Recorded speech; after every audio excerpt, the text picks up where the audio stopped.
중국의 히토류 수출 통제 후폭풍이 심상치 않습니다. 한국에서도 중국산 히토류 생산 사업을 정리하려는 움직임이 포착되며 파장이 예상되는데요. 7일 한국광해광업공단은 최근 이사회 회의를 열고 서한맥슨 히토류 생산 사업 종료 추진 방안을 보고했습니다. 광해광업공단은 지난 2003년 중국 서한의 한중 합작으로 서한맥스 히토류 가공법인을 설립해 매년 약 1000톤의 형광 및 연마제용 히토 산화물을 생산해 왔는데요. 공단은 4,900만 위안, 약 80억 원을 투입해 법인 지분 49%를 갖고 있습니다. 현재 중국이 전 세계 히토류 생산을 압도하고 있죠. 한국은 중국의 히토류 연구 자석 의존도가 크기 때문에 공단은 중국산 히토류 공급망 확보에 주력해 왔는데요. 하지만 중국이 최근 히토류를 비롯한 주요 원자재의 수출 통제를 강화하면서 공단도 중국 내 히토류 생산 사업을 정리하려는 걸로 보입니다. 중국 상무부는 지난해 11월 무역 안정을 위해 히토류 수출업자에게 수출 정보 제출을 요구할 것이라고 예고했는데요. 이후 각국은 중국에 대한 히토류 의존도를 낮추고자 공급망 다변화를 꾀하고 있는 상황입니다. 과연 중국은 히토류 수출 규제로 글로벌 시장을 장악하려는 속셈일까요? 한양대학교 이정환 교수에게 물어봤습니다.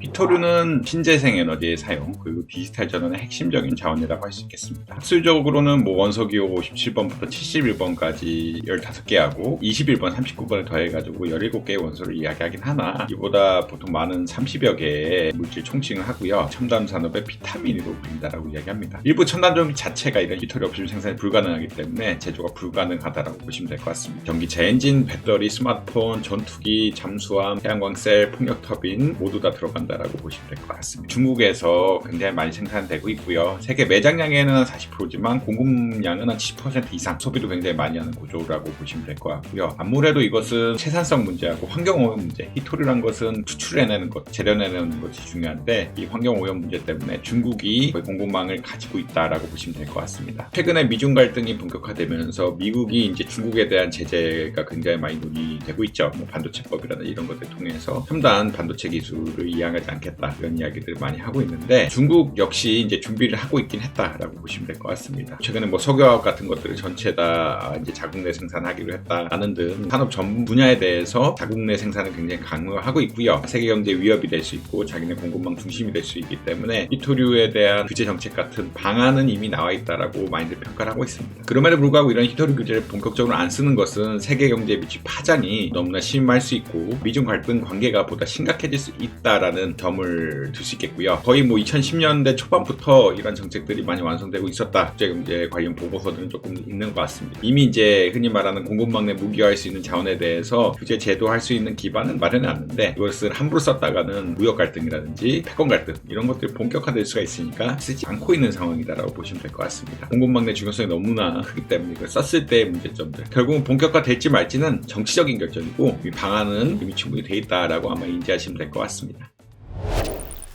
오늘 더구루에서 준비한 소식 어떠셨나요? 더 자세한 내용이 궁금하시다면 더구루 홈페이지와 유튜브 구독을 통해 만나보시기 바랍니다.